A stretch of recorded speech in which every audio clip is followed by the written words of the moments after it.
Christina. Sure. I get, oops. Oh, it's interesting.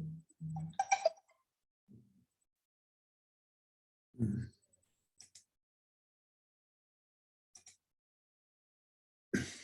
Camera's moved.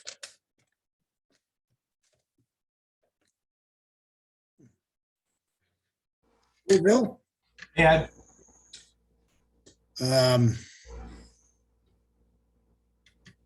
Lot to talk about tonight. agenda changed just a few times.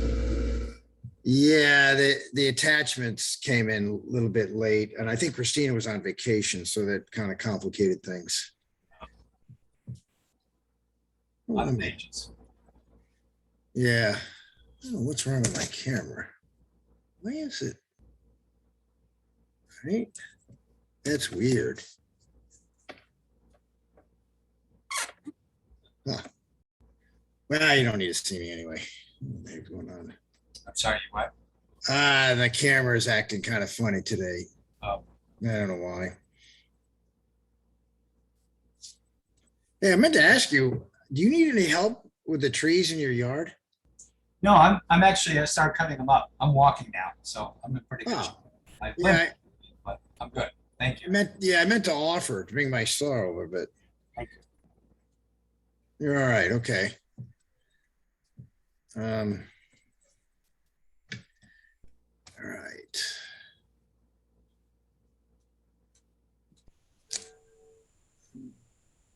We should have Matt from Weston and Sampson making a presentation. Now, the presentation was included on the agenda, so you should be able to see it.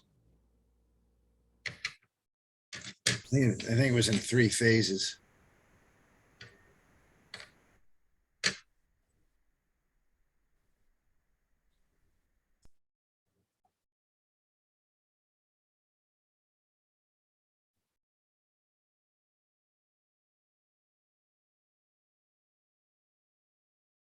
So, would this be the Gallup Hill demo?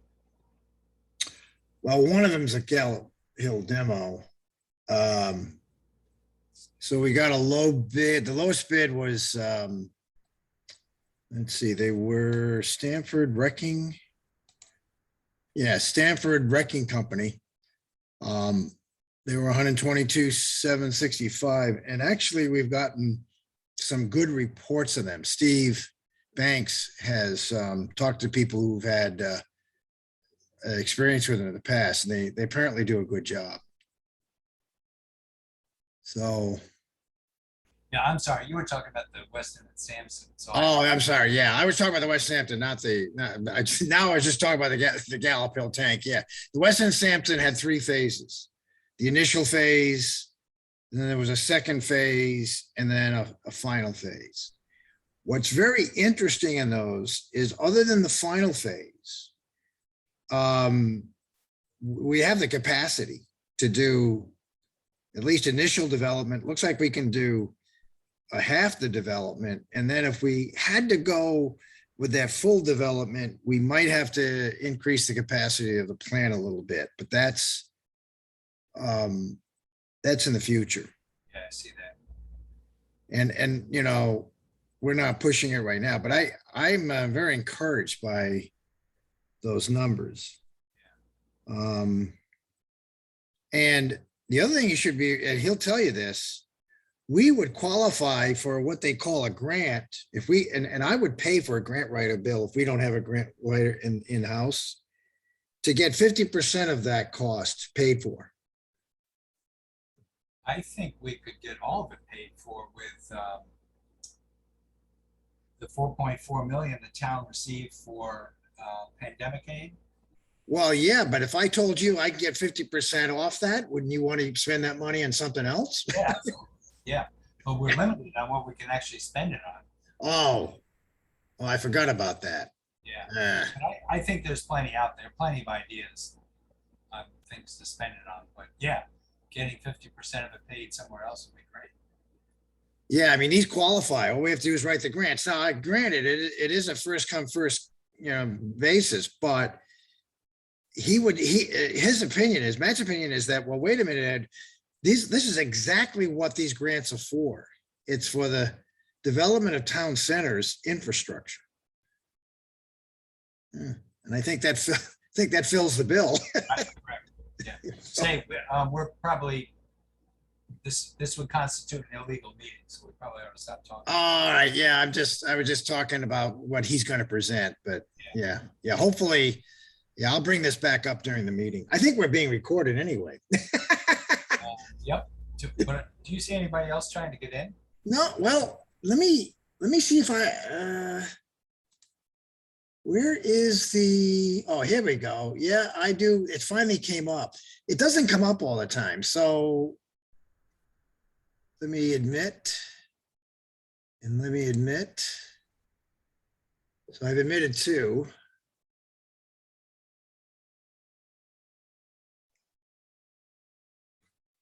That's all, as Tony, that's all I have so far. Looks right to me. Yeah. I see 3+1, 2+1, actually.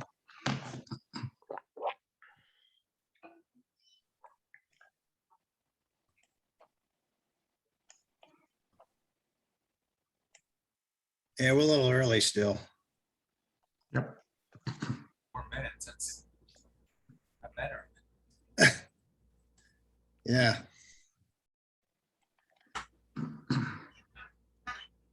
Where?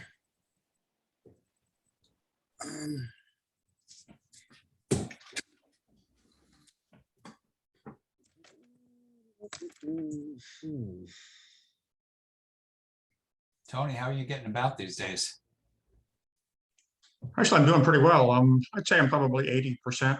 Excellent. I saw I guess it's three weeks ago or so, I saw the spine doc and he basically said goodbye. I don't need to see you anymore. Wow, good. So it's pretty well all fused. I'm just still trying to get all the strength back. Hip flexors are still weak. And Yep. so lifting my legs, I have to be careful. It's not like I'm going to fall on my face, but I'm still trying to get that strength back. But the core strength is good. The back strength is good. I'm doing the trunk stuff. So it's good. Good. Glad A to lot hear. better than it was before. Yep. How's your ankle? I'm walking. A slight limp, but I'm walking. And same thing, leg strength. You know, I'm working to build that back, but I can finally almost lift myself on my right foot, lift my heel off, standing on one foot. You know, I can do 100 of those on my left foot, but my right foot, Yep. it's amazing how fast the muscles go. Oh, I know. You know, when I had the knee done, it took a while to get it back. And yours actually, what you had is more traumatic than a knee. I had too many months on the couch. That's what got me. Yeah. So, but the pain is all gone. So Yep. I'm just working it back. And I went camping for 2 weeks up in the Adirondacks. Yeah, I knew you were gone. Great. Yeah. So got through that, hauled all my own stuff, paddled about 25 miles and Wow. did quite a few hikes back and forth, loading stuff out of the canoe at the landing, back to the truck, back to the town, all that. But it's coming. Yeah, good. Yeah, I don't have any pain. Pain's completely gone. Good. So that's the important thing. And I'm, as I think I may have said in one of the meetings, I'm now 2 inches taller than I was before. And that's Are you really? Yep. And that's Wow. that's what the surgeon said. He said, you're now 2 inches taller. And That's I am. cool. You're gonna have to get new pants. I know. Well, because there'd been so much compression in the spine. Wow. The spine I'd shrunk 2 inches. So I'm now almost 6 foot and I was about a little under 5'10". Wow. So. And of course, I've got a full back of rods and screws and wings and other kinds of funky stuff. Do you have artificial discs? No, I have a fusion. So so they put a paste of bone in there, and the bone just grows. Got it. Okay, so that's how you got your height back, is the bone graft or the bone? Yeah, graft? well, yeah. Then they and since I have the rods and screws in each vertebrae, so that it jacks them up, and then they just do the bone graft, and Amazing. it just grows. So instead of having essentially 9 separate vertebrae, I now have one long vertebrae. Wow. How many total vertebrae are fused? 9 Oh, wow. from T10 down through S1. Wow. So that's a lot. Pretty major. It was 13 hours of surgery over 2 days. Whoa. Yeah. See, people are coming in. See, Jim's here. And you said Sharon's away. I know Sharon's away. Right, Sharon's away, and I have not seen Monier. Terry said he'll be here. Yeah, Terry said he would. I don't see him yet. Yeah. So there's a power outage in the Highlands. I don't know if that's going to affect things. We just lost power in our whole neighborhood. Oh, wow. Oh, geez. So we're assuming that a big dead tree that didn't have any roots and wet ground just fell over on a line. I'm guessing so, yeah. I mean, that's what happened to me at 5 o'clock this morning going down Pumpkin Hill, Bill. There was a big tree blocking the bottom of Pumpkin Hill. I saw the debris. Yeah, I went Yeah, by. I couldn't get out. I had to turn around. There was a poor guy in a scooter, and I felt bad for him because the tree was too big for him to lift the scooter up over the tree. Yep. So I said to him, I think you're going to have to turn around. Oh, here comes Terry. Yeah, the only one I have not heard from is Monier, and I don't know. And I didn't hear from him either. I don't know. We have everybody else here, so I think, are we ready, Tony, to begin the meeting? Yeah, give me a second, then I'm going to, let me bring up the minutes here. I find them. Because I've got to do a quick, I'm going to assume Manier's not coming, so I've got to do a quick. Yeah, let's put, Well, Jim- both Jim and I will have to. right, let's put Jim Ball and yourself as voting members. Yep. So I'm going to do that. Hold on a second here. But I need to do it the other way though. Give me a second. If I don't do it in the right order, it screws up. So give me a second to do it in the right order. Yeah, I know, it's tricky software. Yeah, this is just this particular module is not user friendly, and if I don't save it at the right point, it forgets what I did. I'm almost there. All I need to do is- Terry's Before, better. Terry's still having trouble. He's going back and forth between the waiting room and back. Terry, you with us again? There he is. Ah, there he is. All right. Almost there. Let me do a save here.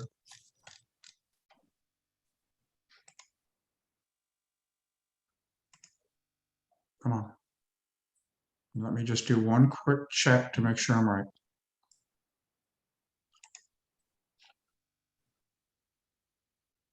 Okay, we're ready to go. So I show Ed's here, Terry's here, Jim is here, I'm here, and Stan is here. Yes. And then Sharon and Monier are absent. So I'm The ready to chairman roll. are absent, right. And Bill Soms, our representative of town council. We have Ray Valentini, I'm sorry. And so now we have some guests. We have Matt from Weston Simpson Engineering. We got some other people I'm not familiar with. Let's see, I'm not sure if this is Paul Bateman. Pat Bateman. Pat? He's my junior guy's. All right, good. All right. presentation. And I have another person, Mo Durant. Durant? Well, do what? He's coming to the meetings, Ed, for me. He'll be sometime. Yeah, I'm getting familiar with what's happening. Oh, good. Excellent. Okay. So we have the roll call. We have appointment of alternates, I mean. And I don't see any, that's why I identify everybody. I don't see any residents or the public. So I'll entertain a motion to approve the minutes of the regular meeting, July 27th, 2021. So moved. So moved by Stan. Any corrections, additions? Just a note, Terry did email me and pointed out that there was an error in the last vote, the final vote in the minutes. It showed him seconding, but if you look at the actual vote, it shows Stan seconding it and Terry abstaining. So Sharon's correcting that. Okay. All So right. that's taken care of though. That's taken care of. All right. All right, so hearing no other corrections or additions or deletions, all those in favor of approving the minutes signify by saying aye. Aye. Aye. Those opposed or any abstentions, it's approved unanimously. Okay, we have communication correspondence. The operation report, if you want, I can share my screen, but if you also have access to it. There's no, I don't see anything of note. Ray, any other comments might make? If It's not- been a pretty quiet month this month for distribution side, knock on wood. So the tropical storm didn't knock anything out. Good. Nope, nobody lost, we didn't lose any power or anything in the. Right, good. In Ledyard, you did have the generators running on Holmberg Tank for a while. Oh, was there a reason for that or? Well, they lost power up at that site, so during the storm. Well, it's a good test for the generator. Yep. Good. All right, good. Moving on to the year-to-date budget report. I don't have any notes for that. It looks like water usage is average. I wouldn't say it's up or down. Pretty much normal. Let me see, year-to-date sewer, I don't see anything, unless Terry, you've seen anything. I don't see anything out of the ordinary. No, I just, if I didn't know better, I looked at the water and it looked like the end of the year report because there were a lot of 100% committed. And then I looked at the sewer report and it looked like the first month of the fiscal year. So I'm not sure I understood those two reports, that they were Yeah. consistent. Yeah, I saw the same thing. I just chalk it up as my inexperience in reading Munis. I really don't understand it. But I mean, I don't see anything from even that's unusual. So, all right, we'll move on to the sewer. Ed, Yes. I'm trying to enter the meeting on my laptop and get off the iPad. Can you let me in? Yes. Now you're doubly in. Yeah. Says you're joined. Okay, there you go. All right, so Thank you. the only note, the only note for the operation report is that Fuss and O'Neill came in concerning the influent pump station replacement. I thought I was going to get a quote for the engineering study, but it didn't show up. So we'll have to wait till next time. Also of note, Bill, you probably know this, but we pumped the Lou's garage frac tank, 12,000 gallons. It had a minor amount of organic material in it. I don't have the report with me, and we put that through the waste treatment facility with no impact on the plant operations. So what was that tank? Were they old fuel tanks or? They call them frac tanks. So apparently it's water that they used. That was that big green thing that was next to the building, but it's Right. because of leakage from tanks in the ground in the past. Right. Oh, okay. But apparently based on the DEP, we are, because it met a threshold, we can put it through the waste treatment facility, because the bugs will eat that residual organic material. Even if it's benzene, heptane, it doesn't matter. The ppm level was such that it certainly gets chewed up and destroyed. Better than having to have it incinerated or buried. Well, yeah, I mean, there are other consequences, very expensive ones, if you couldn't go that route. But I just thought I'd highlight it to you that we did do Yeah, that. thank you. I didn't know that. Okay, so we'll go back to old business, and I'm gonna just because we have Matt here, is let's, I'd like to start with item number 3 on the presentation from Weston and Simpson. Now, you guys have the slides, but if you want, I can either show them on the screen or you can look yourself, or Matt, I can allow you to share it if you want to share it, and go ahead and start making the presentation. This has to do with the sewer line from Ledyard Center to the high school, or eventually to Highland Waste Facility. Sure. Let's see. I mean, you know what, if we want to just keep things going, you want to just share it? Ed? Yeah, I can share it. Hold on, let me bring it up. Actually, I have it up too, so it doesn't make a difference to me. Well, yeah, I mean, yeah, I got it up here. No, I got it. yeah, go ahead.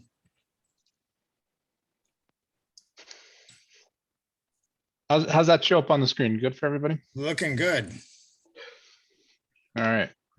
So I'm giving you a little bit more of than just a quick little update of the Ledyard Center sewer study. I'm gonna have Pat give some of the presentation, then I'm gonna kind of jump in along the way. If you have questions, feel free to ask. We could probably talk your ear off, but I'm gonna try not to unless asked to do so. So we've been working on this sewer study kind of in the background for a little bit now. And we want to kind of show you what we have so far. So Pat, do you want to take it away and just let me know when to turn the slides? Yeah, I'll take it away. So obviously we will be presenting on the Ledyard Center sewer study. You can take the next slide. So our transportation group at Weston Sampson is working on the multi-use pathway, which is extending from the Congressional Church along Colonial Ledyard Highway and ending at the high school on Gallup Hill Road. So this presented a good opportunity to allow the force main extension from the high school to be placed here as well, so we didn't have to dig up the road, and also can utilize the easements and such that the transportation group has obtained, saving costs. Does that show the trail? I don't quite, yeah, you didn't overlay the trail on there, did you? If you It's on there. It's the gray portion that is right there. Ah, I see it now. Yeah. Thank you. So it can be looked up when it's zoomed out. Right, yeah, see, you see it now. well, it kind of gives you an idea of the scale of how long this route is from the high school over. So we'll go to the next. Is it what, 3,300 feet? I don't remember the number. Yeah, Pat, that I think that sounds about right. Yeah, okay. Yeah, somewhere in there. Next slide, please, Matt. So here's just a brief overview of the route that we have proposed for the sewer extension, spanning from Route 177 along Colonial Highway beneath the multi-use pathway, across Gallup Hill and connecting behind the football field at the clean out at the high school. I just want to make a note. It's actually 117. Oh, 117. It's all right. You know, you never know what the state will do in the future. Right, Steve? I'm gonna start putting some notes on here on my little post-it note here. All right, good. So is this a 2-inch, 2.5-inch, 3-inch line? We were looking at a couple different alternatives. Can I answer that question at the end? Yeah, you sure can. Go ahead. Continue. You can go to the next slide, Matt. All right. So in the springtime, Matt and I visited the pump station at the high school. The photo on there is of the wet well at the high school. So we ran a drawdown test to kind of determine the current operating conditions of the pump. As you can see in the graph there, on the left side was the fill up of the wet well. And then on the right side where the orange line is was when the pumps were cycled on. It did not take too long to drain the wet well with the pumps. The current operational conditions of the pump were determined to be 4 per minute at a head of 120 feet. The pump operates in a short cycle and there's quite a long discharge pipeline. So there's been some buildup of solids over the course of its life. And with the limited amount of flow being discharged from the high school, it's had limited scouring potential. So overall, if we increase the volume of the discharge from the force main, it'd be improvement to the system via the Ledyard Center build out and development. Next slide, please. Just gonna, give me 1 second. I'm just gonna turn my comment thing on here so I can draw on this photo. There we go. All right. There you go. Okay, so moving on to the treatment plant capacity.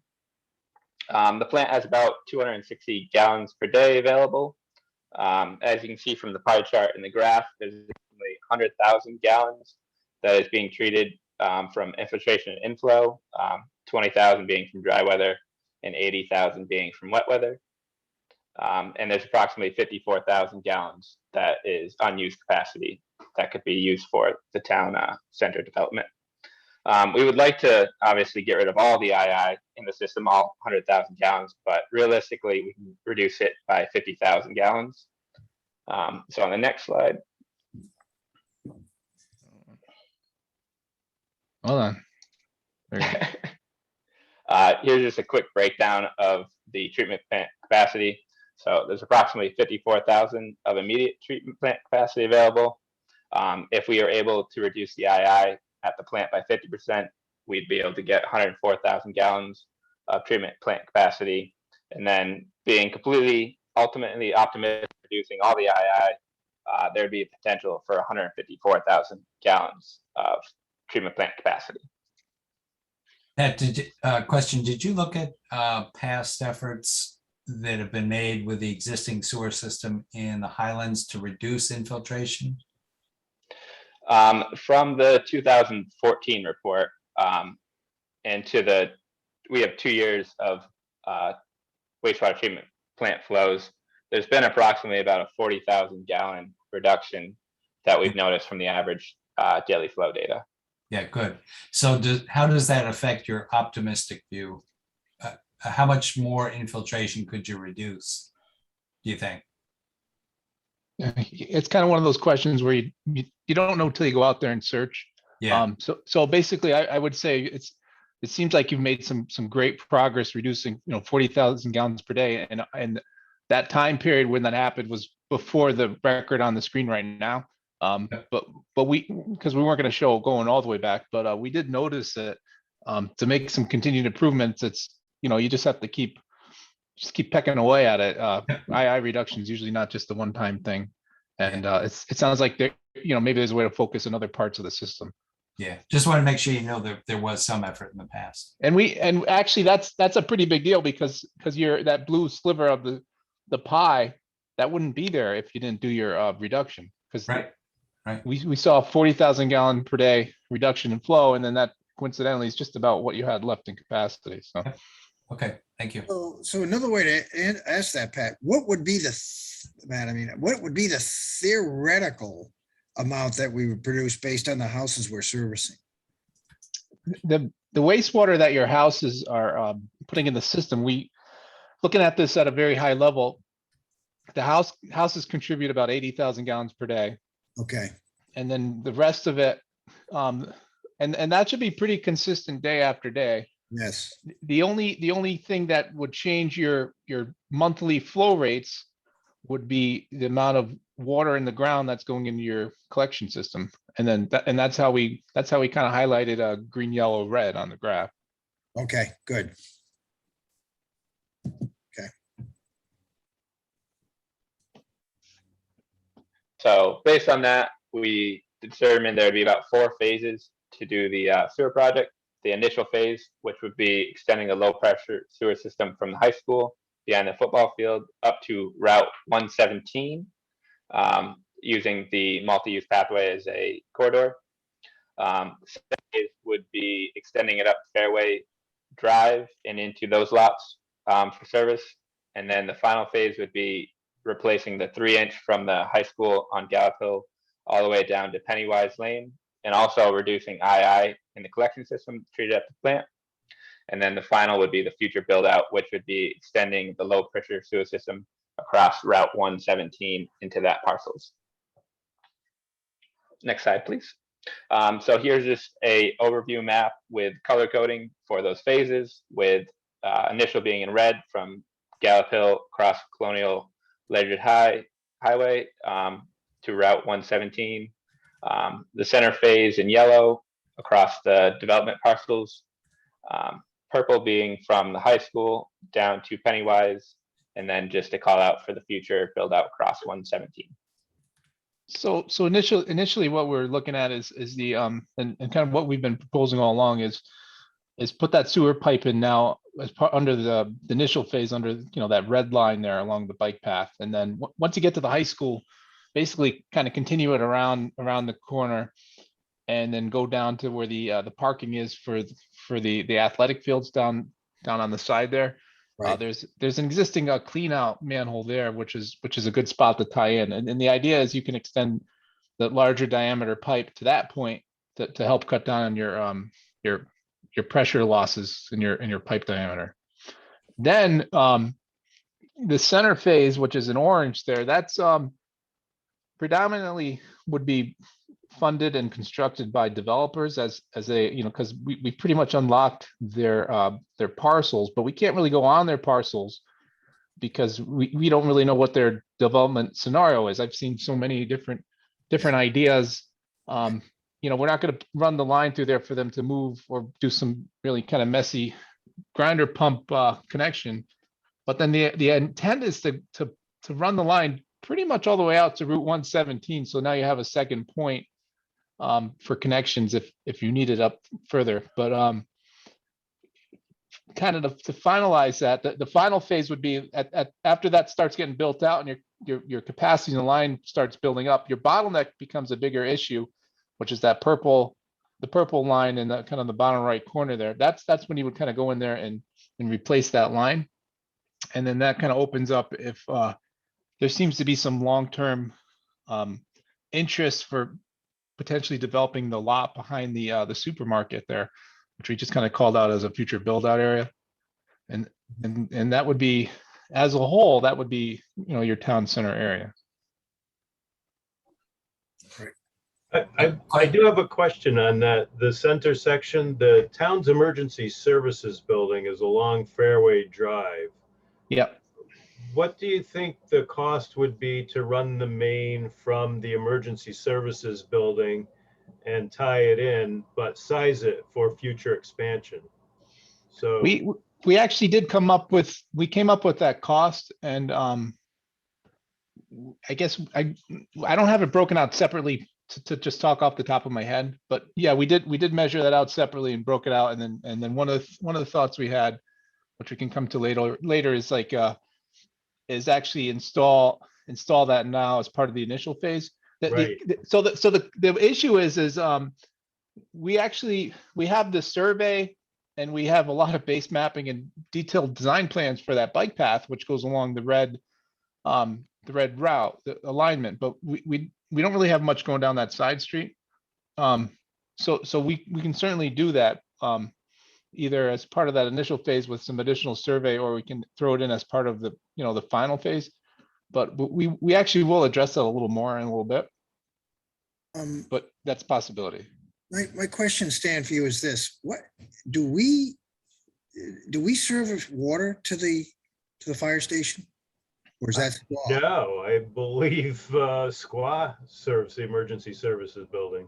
Well, you see, that's kind of, okay. That's a future problem. That's not for these guys' problem, but that's our problem, right? You know, that's our problem. We have to deal with that. And Bill, you know what that means. I have the same question regarding the center phase, which is most of that is actually in Southeastern Connecticut Water Authority's exclusive service area. So I'm wondering if that also affects or applies to sewer, or can we run sewer in their service area? Do any of us know that? Well, I actually need to share with you, Bill, a engineering firm out of Plainfield. I don't remember the guy's name, but he called me. I guess he's working with the developers in Ledyard Center, and he's willing to, I don't know how to say this, or go to bat with us. But anyway, he's had experience in this in the past with small water companies and utilities.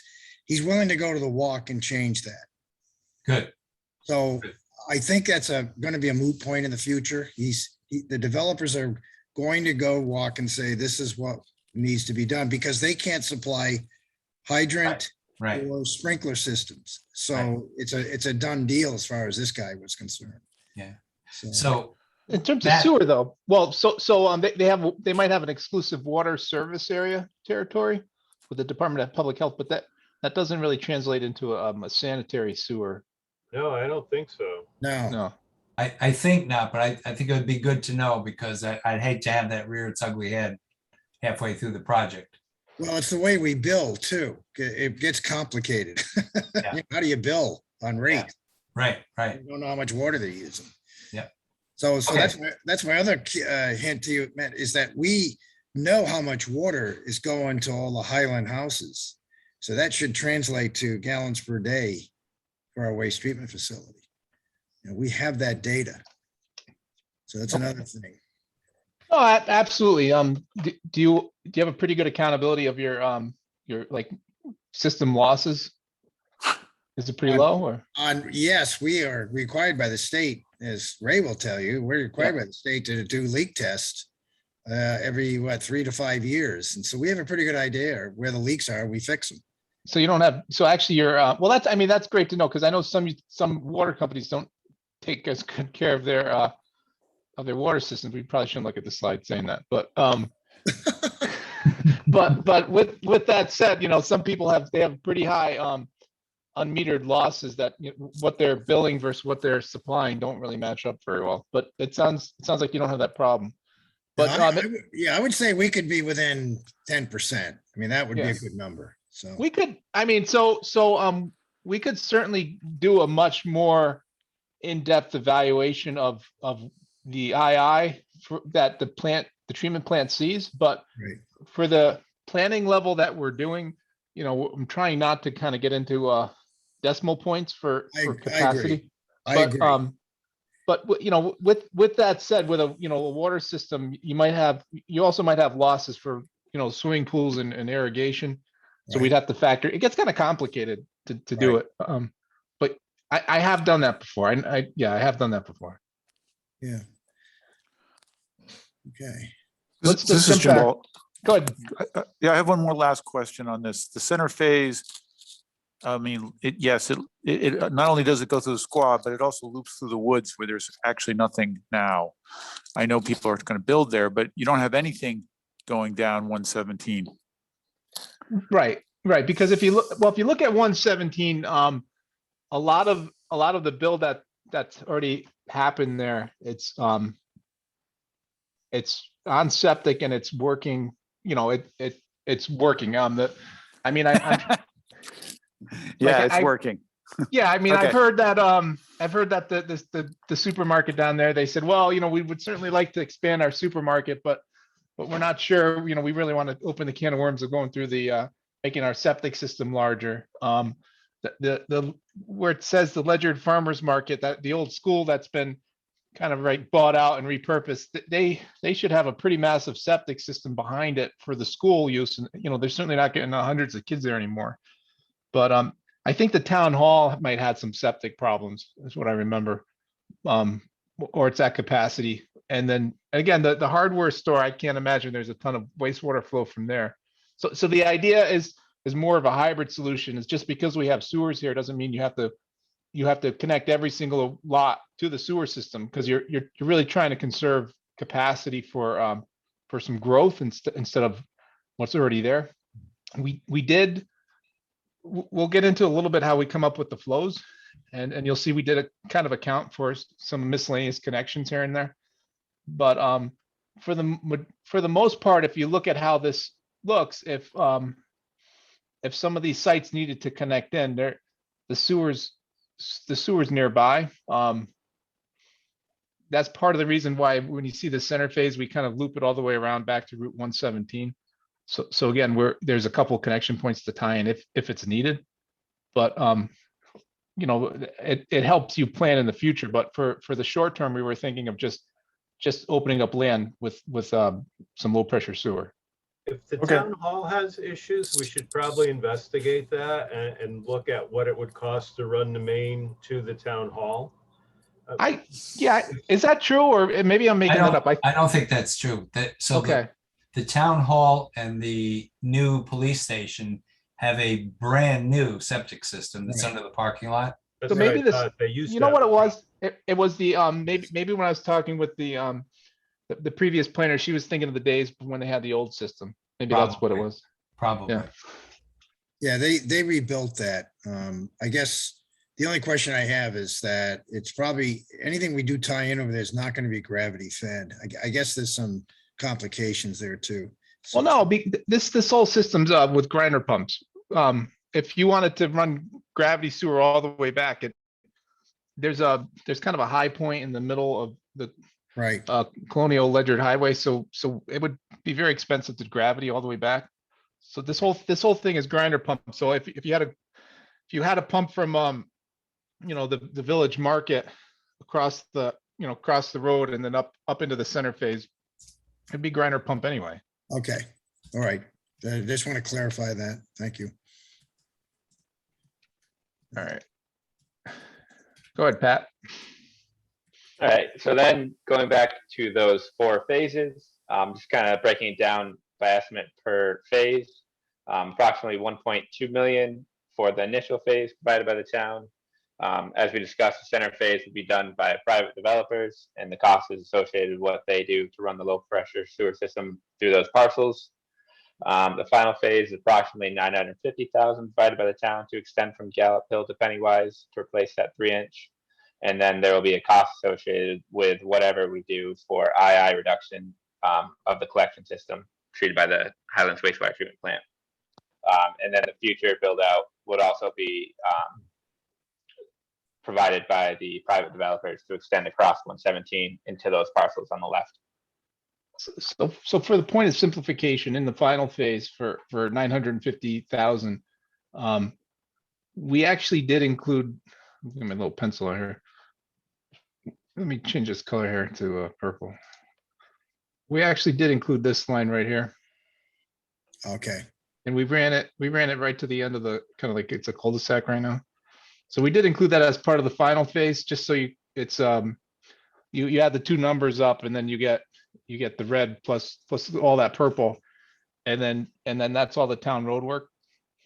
But if you wanted to just go the bare minimum, which initially is just put the sewer pipe underneath the multi-use pathway, then that cost is just the 1.2. okay. Good. So we've probably exhausted talking points on this slide, so I guess we can skip it and come back to it later, and then we'll let Pat do a little analysis for you, which is kind of cool to watch in real time. All right. So based on all of the development scenarios you guys have received, we've kind of just put some numbers to what the different parcels and build outs would be.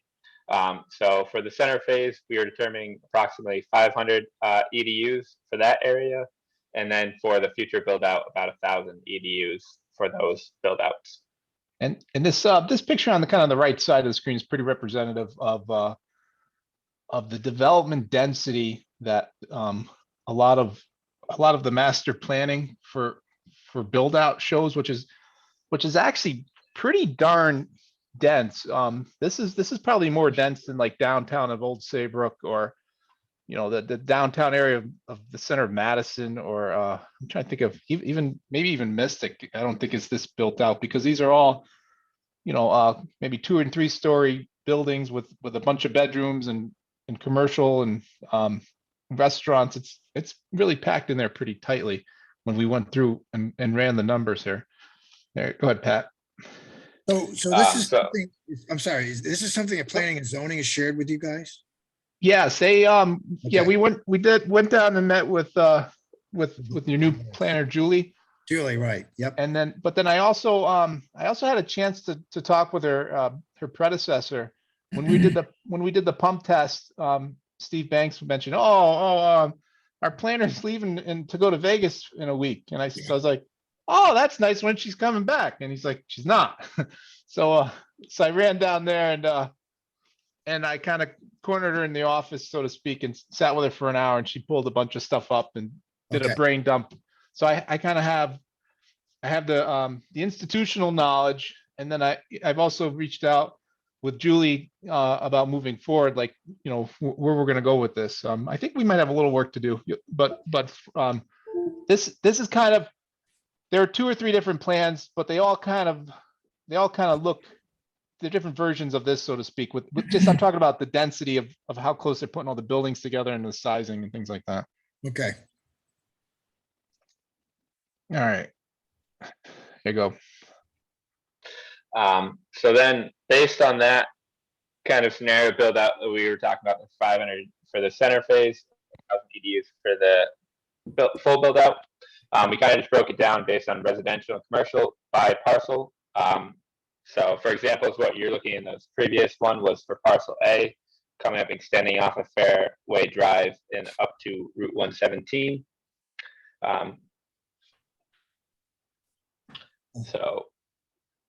So we've kind of broken down all the parcels in the area that are expected to be for development, like you'll see for D as well. We kind of incorporated maybe them expanding the grocery store and shopping plaza like we were talking about earlier. Next slide, please. And let me point again, hold on, let me point out, sorry, Pat, that Yep. if you look at the total number of residential for this parcel A here, you know, you're looking at what, over 500 dwelling units. That's a lot. That is a lot. Right. And then C, this parcel C was it was actually fully designed for a Habitat for Humanity subdivision with 65 homes that they were gonna build out there. So that's kind of why we show that sewer kind of running out to the woods here, thinking someday that might get resurrected if suddenly they don't have to build you know, septic systems. Just a comment, guys. I believe that the town's hope, and I think everybody would agree with this, our hope in extending the sewer line would be that it would support a combination of retail and residential, but our desire was not to drastically increase the residential. We wanted to drastically increase the commercial. I know you can Right. play these numbers any way you want, but as these appear, this looks like a great opportunity to build lots and lots of residential units when what we really want is more retail. Yeah, and again, we, you know, the latest one of the latest plans that I saw for that parcel A was it was predominantly residential with that kind of density. They Yeah. actually were trying to show it all on septic, which kind of I won't say what I really felt about that, but really, you know, parcel A there, they had a couple buildings as mixed use, but it wasn't quite the vision that you described. Yeah, no, I know. And the water, you're absolutely right. The water table there is about a foot below the surface. So septic wouldn't have worked so well. They're gonna try to put all the septic up in this area and keep them all as local health department regulated systems with some really funny looking property lines. It was really, Yep. Very That's already creative. occupied by VIII Aquatic and Tennis. yeah. Yeah. Yeah, oh yeah, Yeah, that's right. And they have a well. where is that? I thought we had a yeah, maybe it's a different view, but we had an aerial showing that they were building something out here. I think I Well, they- remember. Yeah, that's VIII Aquatic. Yeah. It's been there a couple of years. Yeah, we're using aerials from a couple different sources, so yeah, we did see on one of them. But so Pat, if you wanted to kind of take away the slide, show you know, get you back going down the Yeah. presentation. So then based off of what we've determined just from the proposed development, that obviously can be changed, like you were saying, for residential or commercial, but we broke it down based off of this for estimated flows on the next slide. So here's just that breakdown. Obviously, we did it by residential, commercial. It can be changed either or. We went underneath the assumption about 200 gallons for multifamily household and 100 gallons for studio apartments or 1-bedroom apartments. And then we broke it down for each phase, for the center phase and the future build out phase, with the assumptions that the septic systems that were already in use would stay in use. But there was we gave about 10,000 gallons each phase for miscellaneous, for septic systems that were failing and that needed to get replaced, that could be hooked up onto the extensions on 117, either across from the shopping plaza or by the Congregational Church at that intersection. Next slide, please. So based on those estimated wastewater flows that we just calculated, the immediate treatment plant capacity would not be able to treat the center phase estimated there. Much like Matt was saying earlier, the development density that we saw on the development plans was a little too dense and could not be handled by the wastewater treatment plant. And then the second point there as well, even if we got the ultimate reduction in II to bring up your treatment plant capacity to 154,000 gallons, it would still not be able to handle the max build out at the across 117 as well. So instead of just kind of stopping there and feeling kind of deflated and turning the computer off for the night, we kind of had this, well, you know, but seriously, we had this thought that, well, boy, that's odd. If we reduce the numbers by 50%, the development scenario, that might actually look pretty darn good. So let's see what happens when we do that. So based on that, if you recall, there are about 500 EDUs in the center phase, so we reduced that down to 250, and then we reduced the future phase from 1,000 down to 500 EDUs, just reducing some of the density that was shown on the proposed development plans. Yeah, we put some X. I was just going to say we put some X's on there for some dramatic effect, but by no means were we singling out a particular building we decided we didn't like on that map. So then we redid the numbers based on reducing the development density. So just that same table before, we reduced the residential and commercial by lot. And then from there, we put the estimated flows again underneath the same assumptions of 200 gallons per day and 100 gallons per day. So then our flows for the center phase was reduced down to 49,000 and then 61.5 thousand for the future build out. Next slide, please. And then with the reduction of those capacities, the immediate treatment capacity could handle the center phase development as is. And then if we are able to completely reduce the II to the treatment plant, the future build out would be able to be handled by the wastewater treatment plant at the current capacity with the II reduced. But it's more realistic that we can only reduce the II by 50%. So we still need to kind of play around with the future build out wastewater treatment plant capacity flows to be able to handle that aspect. Yeah, so for the future build out, suddenly becomes much more realistic that that maybe if we play with the development scenario a little bit, and we are a little discerning about who on septic is allowed to connect to this system in the future, or what the development density is. You know, all those undeveloped parcels out there, all those property owners could win if everybody kind of works together and manage the development scenario. But if one owner comes in and says, hey, I want to build a the equivalent of a skyscraper on one of my lots, then you're not going to have enough capacity to go around for everybody else. So, but all that's saying is looking at this, we're pretty close. So that's why I was saying, I think I have to go back and meet with Julie again and say, well, how can we meet the development goals for the town center, but also kind of hit that treatment plant capacity in the future if say you do reduce 50% II, which is not, again, it's not easy, but it's possible, and it would require a lot of work, but we're pretty close to getting that last mark checked off for you. Yeah, I mean, the other opportunity is if developers want to do that, that means they have a lot of money to help us expand our plant too. So, Yeah, and well, like the problem with expanding the plant, I don't need to lecture you because you probably know better than I do. It seemed to be that those, what do you have out there? The rapid infiltration sand beds. And there seems to be a problem trying to expand that and add additional beds based on the kind of like the siting of the plant. And I, yeah, that's correct. And so we would have to, we would have a stream, it which, becomes, yeah, it's a Pandora's box at that point because they're not going to want to discharge that plant. 300 and 65 days a year into the stream out back.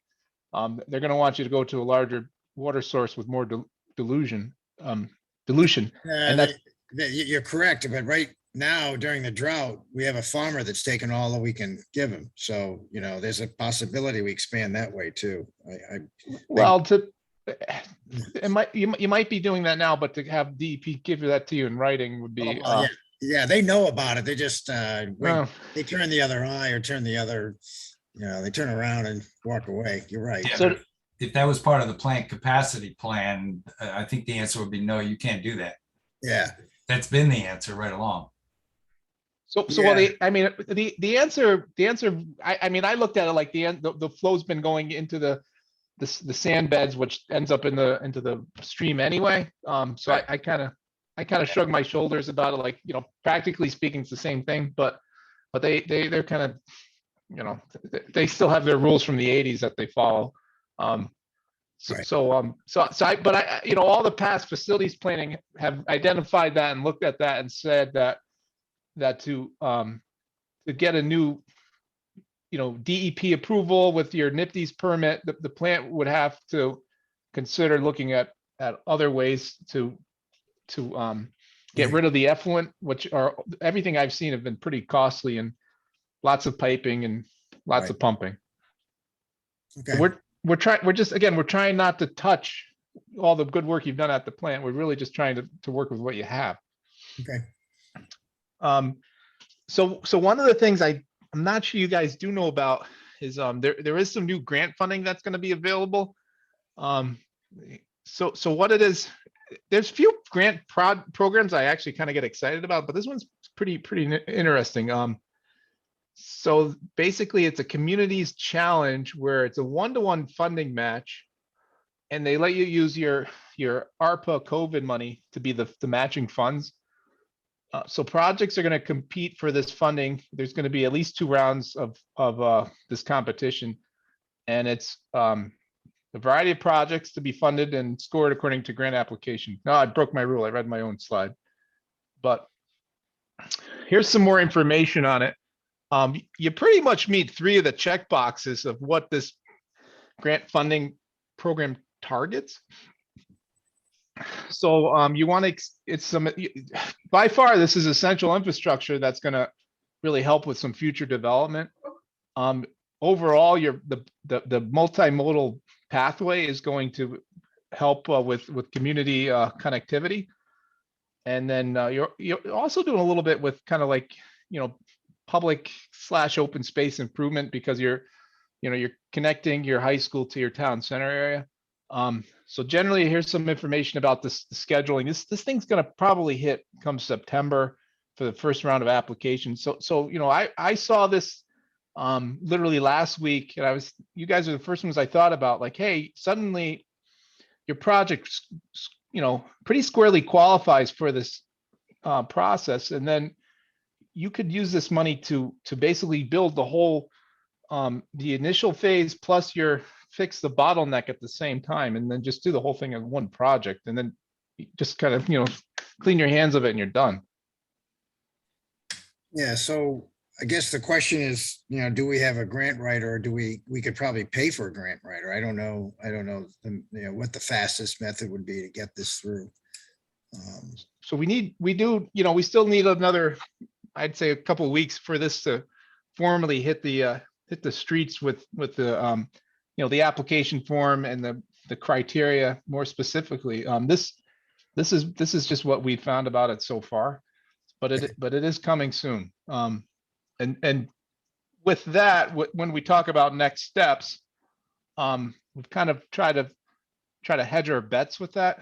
So just kind of running through this, certainly we need to re-examine the development density with the town planner and say, hey, 50% of the development scenarios, the density, we could probably do about half of that, but let's fine tune that and make sure everybody's okay with that. And that might also be a discussion with P and Z just to say, there's implications for approving a mega, super residential type development, because it's going to really limit the capacity to serve some of the other parcels there. And then you're not really going to get that town center feel that you're looking for. I think we still had an expectation to solicit some public input on this plan. So we can talk about that a little more. And these two things I was hoping to get done in September. And then at that point, we could submit the draft report for your review and comments and try to get that finalized. And then the kind of almost a parallel path would be to prepare that community's challenge grant application, which I think will come out in September for and basically package it as the initial and that final phase. So you're running the whole line and fixing the bottleneck at the same time. But then in the meantime, you can incorporate that initial phase under the bike path as part of the design now, because you're kind of going to do that anyway. But then if you're awarded the grant funding, you can then add the final phase in later. And then, so then you're going to keep moving forward and then just kind of hope all the pieces kind of catch up to you at the same spot. I think we have to look at and compare the DECD timeline to the ARPA funding timeline. There's a limit, there's a deadline we have to spend our funds, and it's either, I think it's July 23 or July 22, and I can't remember which, but we should compare. Okay. Yep. Bill, when did they want to do the trail? I don't know, Ed. Okay. My next question was, has the mayor seen this report yet? Because he No. would know that. No? No, you guys are the first to see it. Okay, all right. So I think socializing this with the mayor and the town council would be a good idea. And then we can look at the timeline for the trail as well as for the ARPA funding. Right. That's really good news about the grant. That's awesome. Yeah, I mean, I'm not going to say it's a hoop to jump through, but we certainly, there will be a little, there'll be some kind of an exercise to try to figure out how to make it all line up and Sure. to get funding for your whole sewer project, even if it's in two parts, and maybe the contractor starts on the first phase and then the second phase is somehow it's done separately, but under the same funding. I don't know how that would work. When we look back someday, it'd be like, oh yeah, it made sense, but it's too early. Yeah, I mean, I see us qualifying for a possibility of a couple other check items, a major hub development for reuse existing property and new housing to support affordable. So there's a bunch of arrows we could probably check off on this project. I think, and the funding's between $1 and $10 million per project. So if you're looking, I'm just gonna throw a round number. If you're looking at $3 million for overall for the whole sewer, I think it's less than that, but they would fund half of that. So you get $1.5 million out of the program. That's tremendous. So instead of $1.5 million to just do that initial phase, you'd be able to, $1.5 million of your own funds would do the whole thing. And then that would free up some of your money for the treatment plant. Good. Any other commissioners have any other questions? I think we should proceed. Well, no, there's one question still. What's the diameter of the pipe? Oh yeah, that's right. Yes. I forgot about that one. Yeah. I should have just gone, and then you could have been like, oh, I forgot to ask Matt what the answer was. I'll have to have him back. Yeah, the 2.5 inch or 3 inch pipe. What is it? So right now the high school it's a 3 inch nominal diameter, but it's HDPE. So the inside is a 2.44 inches, and we actually measured it on the right where that force main exits into the gravity system. We were able to see it and measure it pretty well. So the question is, well, what do you go from the high school back? if we went with that ultimate build out phase where we had, 1,000 EDUs and really high density, you're really looking ultimately at a 6-inch line, the entire length, a 6-inch low pressure sewer, because you're looking at 200,000 gallons per day. And what that equates to is it equates to about, I want to say about 39 or 40 grinder pump cores operating at simultaneously. And that's how you calculate the flow rate. So if you have, let's say 40 grinder pumps at 10 gallons a minute, you have to handle 400 gallons a minute. And then now that we're going to, realistically, we can scale that number back in half. I think you're probably looking at somewhere between a 4 or 5 inch. I think a 5-inch might be a little too big. 4-inch might be a little small. So I'm gonna have to play with my spreadsheets a little bit and see kind of what the consensus is between the two. Yeah, isn't a 5-inch an odd size and be more expensive than a 4 or 6?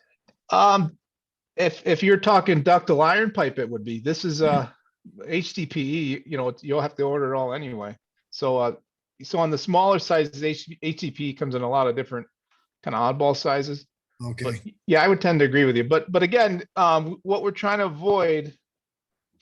But okay, so this say it's a 5-inch low pressure sewer all the way from the gravity system all the way back to the town center. You're gonna basically tap into the side of it with these HDPE fusion taps that actually melt into the pipe and they drill a hole through. So actually the pipe diameter doesn't matter so much. The big thing is if you're going to try to go from HDPE to ductile iron, finding 5-inch ductile iron is not an easy thing to do. Right. But we're not intending to do that. But so what we don't want to do is if with the high school pump station, they went with a larger diameter pipe and ended up causing problems because they're getting so much crud built up on the side because they're not getting enough flow through it. We want to avoid that with your system for the town center because we don't want you to have out there because you have to flush it out or stations aren't operating the right way. So I am trying to size it correctly, even if it's a weird pipe size. Okay, good.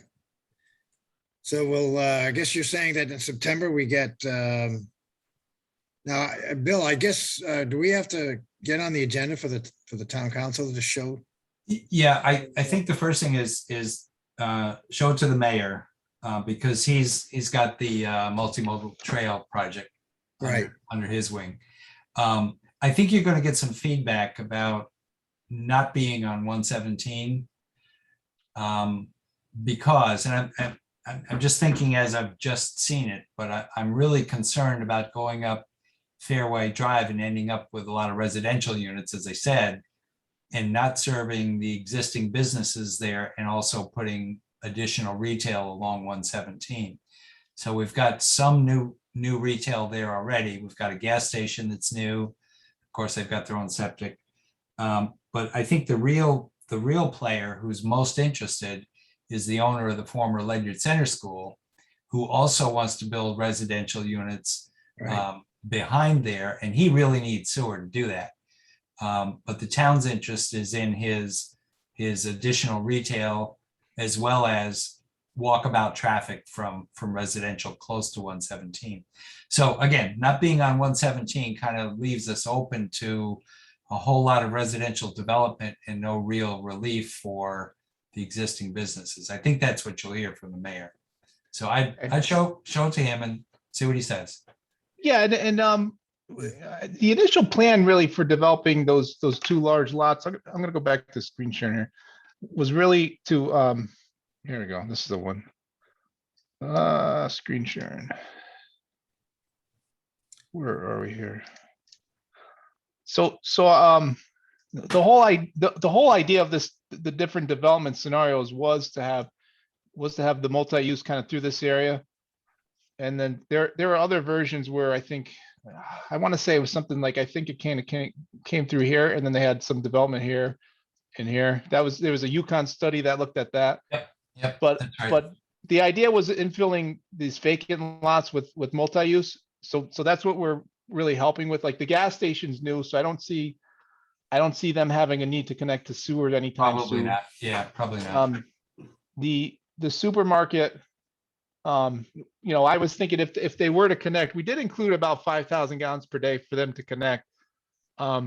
Which is pretty reasonable. 5,000 gallons per day is what like a Stop and Shop would discharge into a system. So that sounds like a good capacity.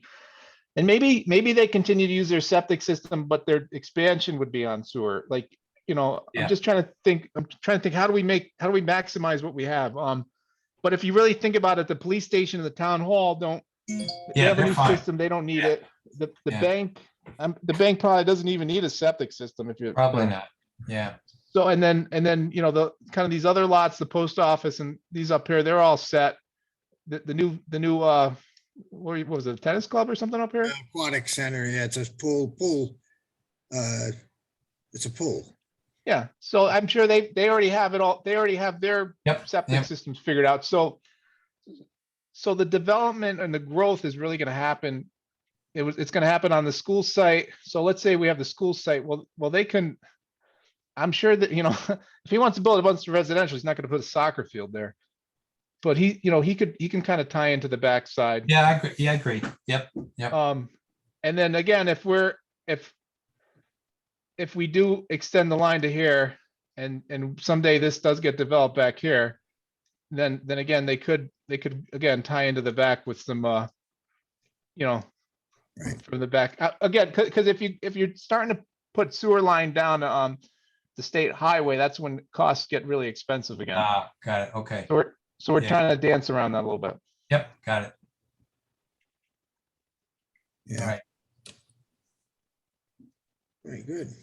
Yeah. Good job. Yeah, good. Thanks, guys. Excellent. So you guys will handle send it forward this over to the mayor, and Yeah, yes, you let me know what you need from me for the next step. But we'll have to me and you will have to talk about how we want to handle a public participation session or. yeah, usually I like to work with planning and zoning on that. So, Yep.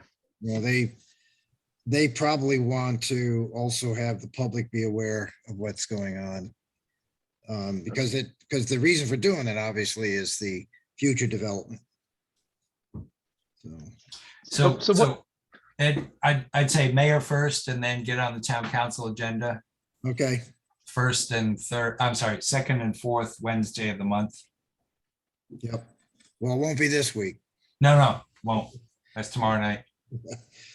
Yeah, so I'll talk to Roxanne and see if I can get on the second week of September. Yeah. Good.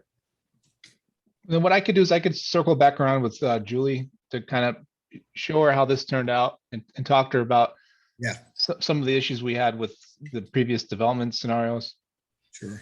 You could Get her input on probably tie that in with the mayor and her together, make it one meeting. Yeah, that's a good idea. And I'll join you if you Yeah. want to set that up. Got a question for Bill. Would you recommend letting the mayor decide when to bring the EDC into this? Absolutely. Yeah. Good question, Terry. Yeah, because they absolutely should weigh in on this and what their thoughts are. So yeah. EDC, planner, mayor, probably all one meeting. And Although, if you've got a whole EDC meeting and the mayor and the planner, it's not really a meeting with the mayor and the planner. But they can figure that out. and so here's my concern, or here's what I see happening in the next month is so tonight at this meeting, we've said, oh, that seems logical. It seems thought out. It seems like a good plan. And then as soon as you hand it over to, economic development, they're going to be like, that just blows up our entire concept we've had for the last 30 years. Yeah. Absolutely not. And that's that loop you guys get stuck in where in the end you end up doing nothing. So So I don't know how to think get around the mayor can drive that because the EDC is under his domain. yeah. So I think he can manage that for you. He's very good at that. All right. Yeah, I'm not as we I'm don't not very wanna lose the tactful. opportunity. I'm sorry. We don't want to lose the opportunity here. Right. I mean, the EDC can say something, but it's going to be like, we need to act. We can't, Yeah. we can't sit around. So I agree. Yeah, the timeline's fairly tight here. It's very tight. Yep, And the professionals in the room are the mayor and the planner. And right. EDC may have ideas, but it's really up to WPCA, the mayor, the planner, what happens. Okay, Yeah, we can't make a promise, Matt, but it's gonna be almost a promise. We're not gonna get into an infinite loop. That we don't want to do. All right, good. So we got an action plan and appreciate you guys spending your evening with us and sure. showing So what's going on. now, Ed, you're gonna set up the meeting with the mayor and then you're gonna Yes. invite me or? Oh, I'm gonna, yes. You have to be there. Absolutely. All right. Let me know. All right, good. We're gonna move on to the agenda. You guys are welcome to attend or you can sign off. It's I think we're all set tonight. yeah, good. Thank you. Thanks, Thanks guys. a lot, guys. Take Thanks. care. Thanks for having Thank us. you. Good job. Yep. Have a good Bye. evening. Good night. Okay. So Ray, any update on the Fox Run meter? May I wake up Ray? Yep. It's, I'm here. We're scheduled for September 2nd. We're just waiting for the meter to come in. Good. We have talked to Fox Run because we're gonna shut the whole complex down. So when we do this, and we're gonna try to do as fast as they can, it's probably a 4-hour to 6-hour turnaround, because of course the meter's been so old and we've already been in there trying to get the bolts off and stuff. It's gonna be a tight fit. The cover doesn't, we have to take the whole concrete top off. So Great. it's gonna be intensive to get that done, but we'll get it done as fast as we can. Yeah, I hope they understood. I mean, I hope they're, Yeah, we've talked, like I said, we'll talk to him a couple more times just to get him. If I have to talk to Mr. Biznick, I'll. Right, do that thank you. personally.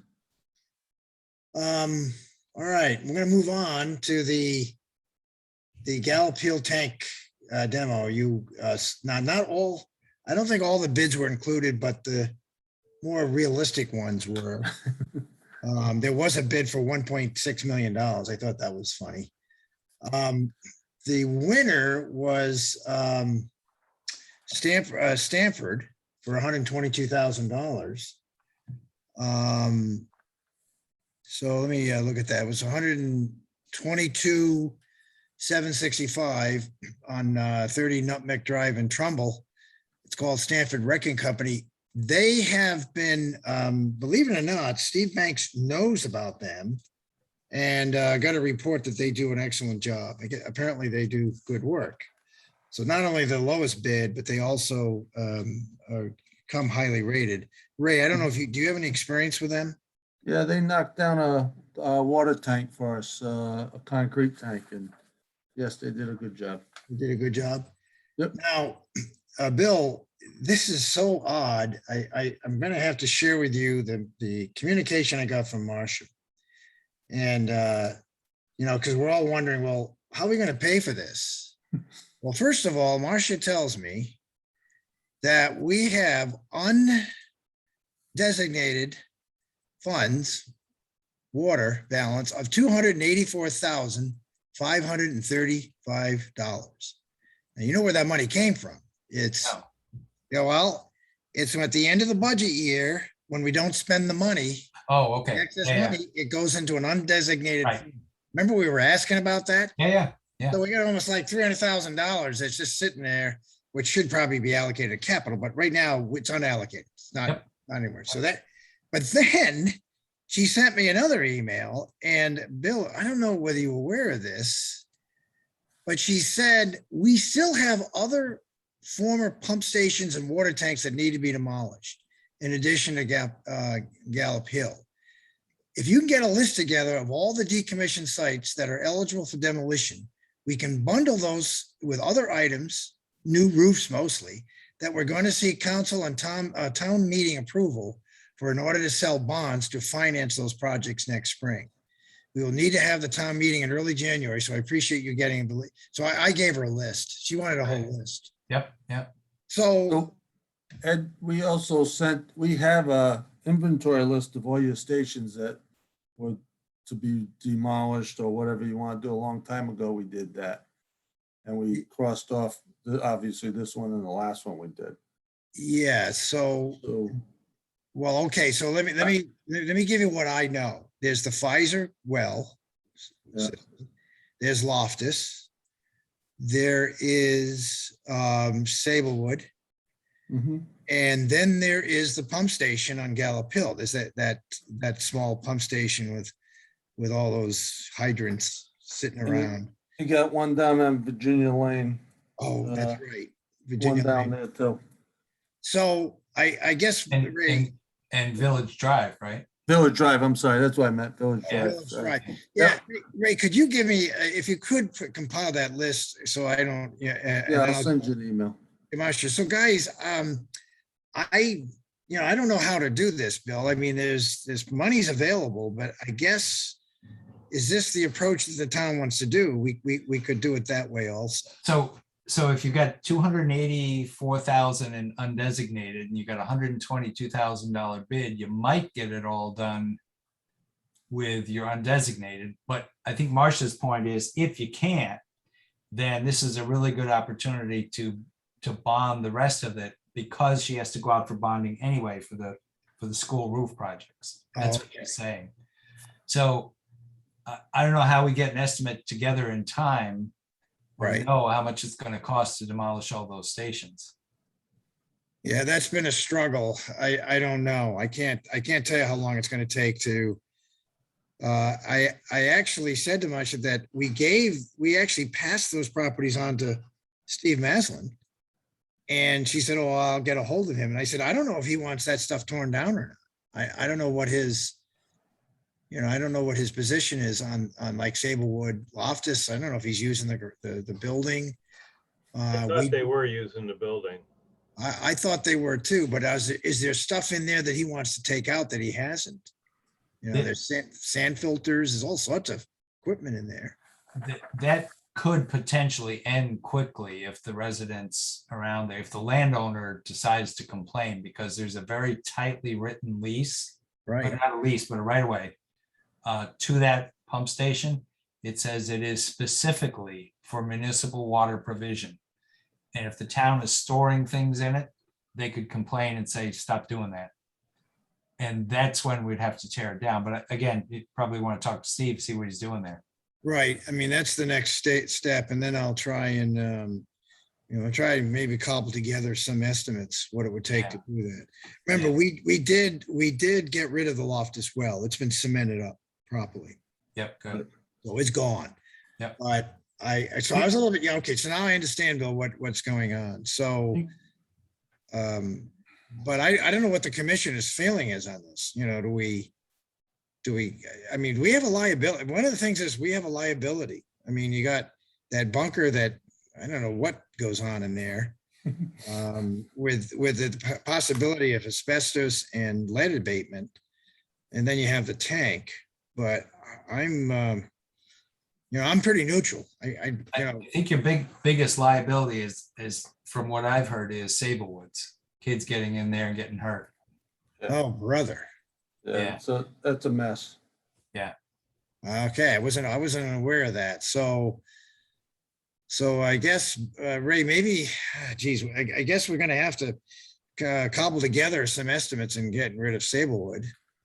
Okay, let me get you that list, and when Stanford comes in for their meeting, maybe can grab them and take a run around. And see what they can give us an estimate. Okay, that's a good idea. But I mean, I guess, Bill, I suppose we could proceed. I mean, I don't know, the financial side of things are, we'll work out that detail, but I would like to, recommend to the town council, we take a look at this. And give us, maybe they can also share some advice on this too. Okay, Okay. So I'll put this in my report. okay, good. Yeah, and if it can get on an agenda, maybe well, it's gonna have to get on the agenda with town council anyway, because we can't, I mean, all we can do is recommend.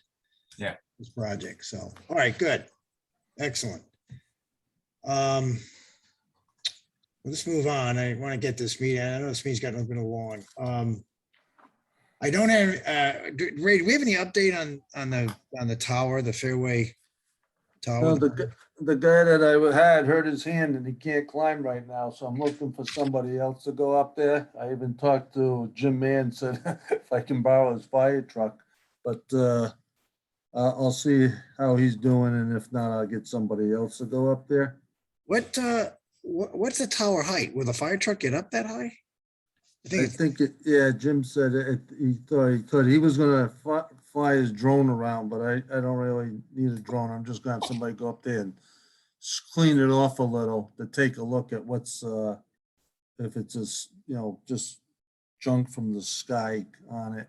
Right, we don't know. Because the Right. sides are all chalky, so we know that part.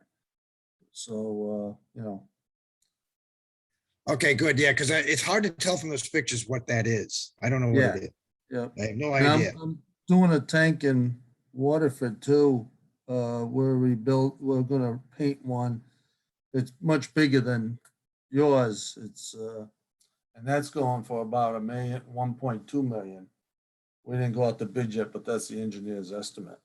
So I think theirs is a little over 2 million gallons, but it's a fluted tank, so it has the ball at the top. Right, Something like yours, but not as big.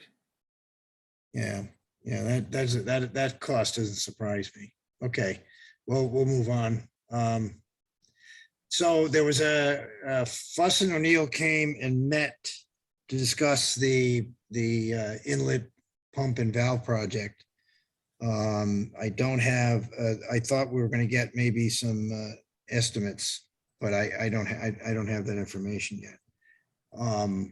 Just to recall what we're doing there is a safety issue. It's also a cost avoidance issue. It's also a maintenance issue. And believe it or not, we're one of everybody else in the entire United States is pulling inlet pumps that were underground to above ground. So this is not an unusual project. Bill, we might want to tie it into, because it's sort of related to handling the increased capacity that we'll get from the Ledyard Center. So it might be something we would tie into that too. It might also qualify for ARPA funds. Yes, it probably will. I just don't know the numbers yet. What I was hoping is that, I always like to deal with the devil I know, not the devil I don't know. We're dealing with Fuss and O'Neill, but they've got a new engineer that's pretty sharp. So my comment to them was, well, we need to know what the estimate's going to be for the engineering study, and I don't have that number yet. So it may be under the number may be under what is required for bids. So I'll let you know when I hear on that one. We have an update on the Poquetanuck Cove Bridge interconnect. Is that proceeding, I'm assuming, Ray?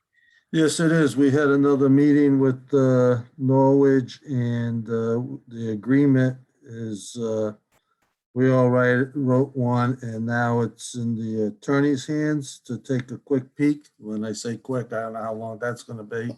So we got both the city and the Norwich's attorney looking at it. So as soon as that all gets done, we'll have get everybody together and let them know. Are you guys trying to get this in before winter, or is this gonna be No. next year? No, we can't get the insulation. Okay, I've talked to the contractor. The insulation right now is, we can't get enough to do the job. So hopefully springtime, we're gonna go for it and see if there's even ductile is hard to get right now, and prices are only good for 10 days. wow. Yeah, I guess, just a quick question. Are those, even though it's an interconnect pipe, is it full of water? Or is it empty? Yeah, it will be. We're Okay. gonna have 2 drains on each side, so you can flush it out. So we're gonna have to check water quality and move it back and forth, probably a day, a month or something like that, just to get an exchange in there. Okay. Okay, guys, any other old business before we go to new business? Only one new business item. Okay, and I don't hear anything. The new business item is a well permit on 150 to 170 Gallup Hill. The answer to Terry's question that he had this evening, yes, you're right. The application I got was not signed off by Ledyard Health. I don't know where that copy is. So who checked those boxes? Like the recommending issuing the permit? I don't know. What I sent you guys is what was given to me. What I filled in was our denial of the well permit, because by ordinance, they're within 1,000 feet. So Stan, I have no clue. I saw that, like, what? Well, it wasn't me. That's how we received it. So I think the owner or whoever felt did his Saving him own, time. did his own thing here, because we can't, we couldn't do it, and he sent it to us and said he filled it out, but that doesn't count some of that, so. We have an estimate, Ed asked to give us a quick estimate. It's about to get across the street and to his property line with a 2-inch line. It's about $10,000. Yeah, so, I mean, I think so my olive branch to him is going to be, we'll get a connection for him so that, because there's other lots there. Now, some have houses on them. I don't think all of them do. So it's for future. Isn't this the one we talked about using the existing water pipe to Yes. run a line through? Yes. You mean the Gallup Hill tank area? Yes, exactly. And Yes. just, yeah. That's the same place. So So, that should be able to be done fairly cheaply, no? Because you're not excavating. yeah, I don't know. We talked about using the existing water line and just running a smaller pipe through the existing line. Yeah, Ray had recommended that. But I don't know why. Maybe he's not aware of it. Maybe the developer, who the owner is not aware of it. But you're right. We did say, but apparently there are other lots there. So I don't know, what the complication would be for that, in the future, if we had to connect other. But you're right. We've already crossed the road. There's already water north Yep. of his property. And we'd bring it almost up to his property line if, Right. if we went to the old tank location or nearby it. Yeah, I did talk to planning and zoning, Mike Sherry, and he said that they had denied it when they presented the plan to them, the building lot. So anyway, I just thought I'd share this with you guys. This is an ongoing saga. I really don't know, but I guess I'll communicate back to planning and zoning the idea that we could go in the north of the property, right, with an existing line. And I know, Ray, that will complicate things when we tear up that whole thing. Yeah. Yes, So, don't rip that pipe out. Yeah, we'll save that.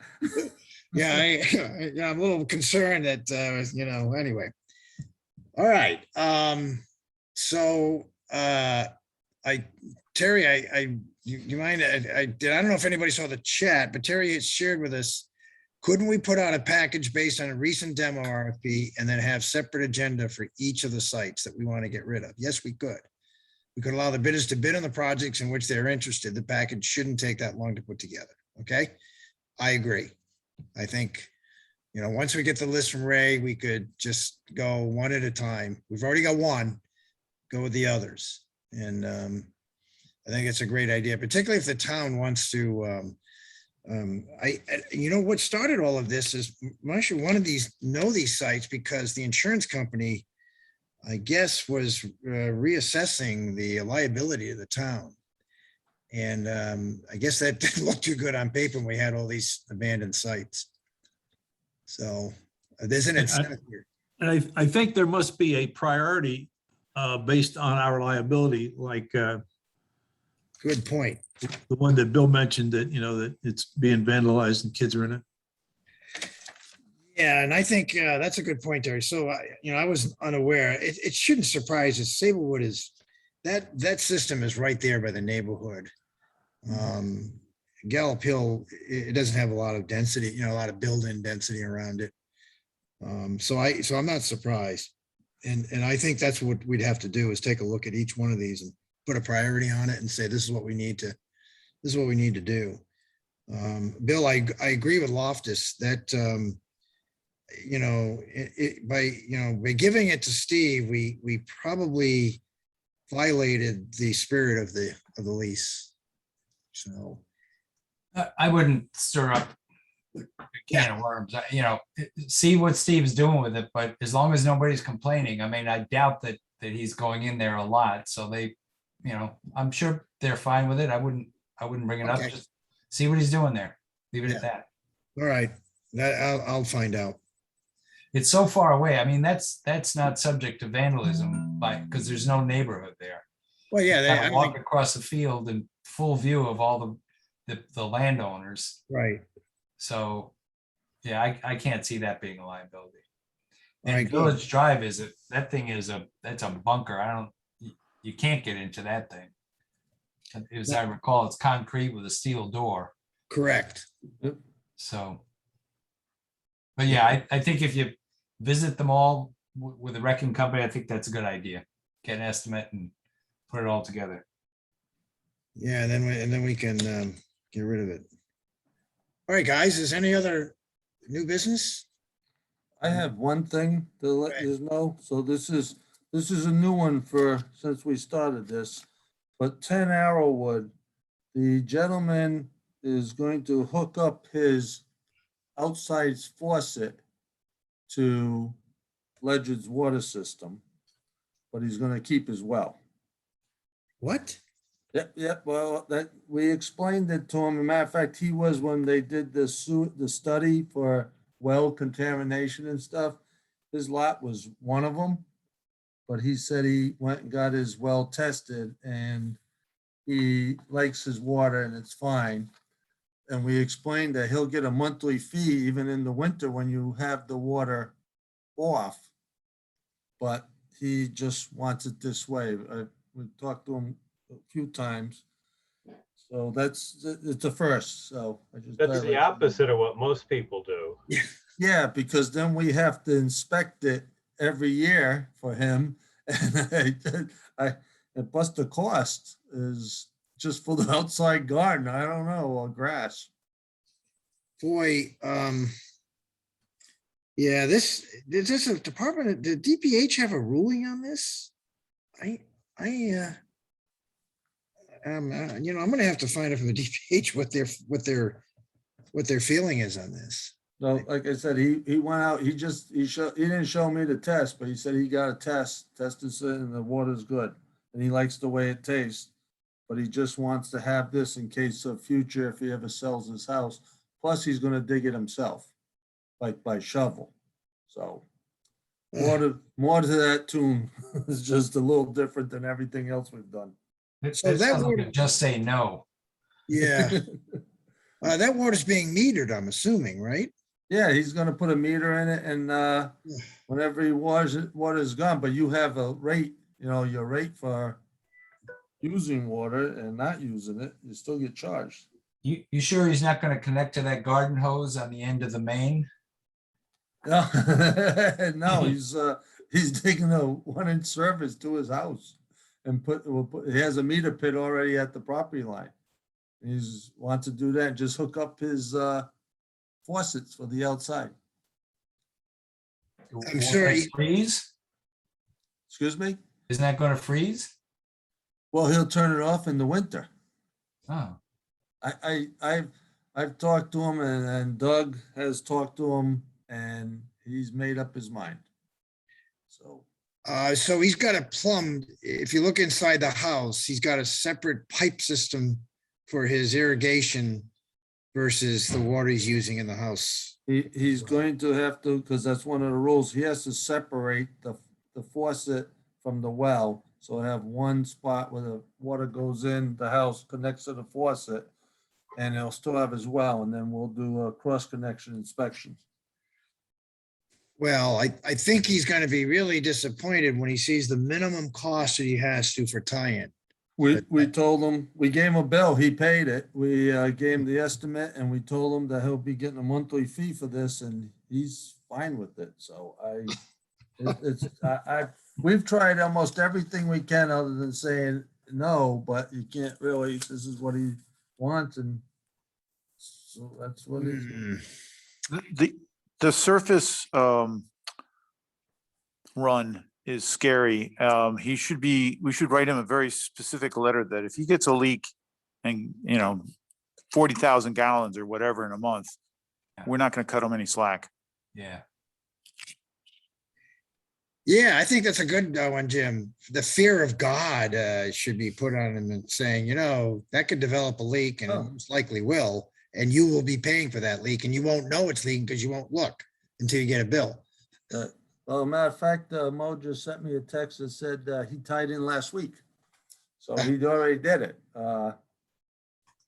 He ran it into his house. So maybe he's got tomatoes to water. I don't know, but it's a small lot too. We've seen it. I remember him during construction. So it's very clear his well isn't producing very much. Or his well he likes his well. He's fine with it. He's looking for the future when he sells his house. I would think you wait till you sell it to do this, but. Yeah, I think you'd have trouble selling it. Well, yeah, most people, that's what we've been running into. That's why we had that big fury of people connecting because everybody has to hook up. But I mean, he's not even putting the house on the market right now. He's just a plan. Okay, thanks for telling us, Ray. Water line doesn't run into the basement and then to the into the Silcock. It runs It goes the exterior. It goes in the basement and hooks up to the Silcock, yes. Okay, so he shouldn't have a problem with freezing then. No. If everything's below grade. Yep. Oh, okay. Yeah, it's just odd. Well, it's particularly odd if you're trying to grow plants, you don't like putting chlorine water on it. If, it doesn't help them.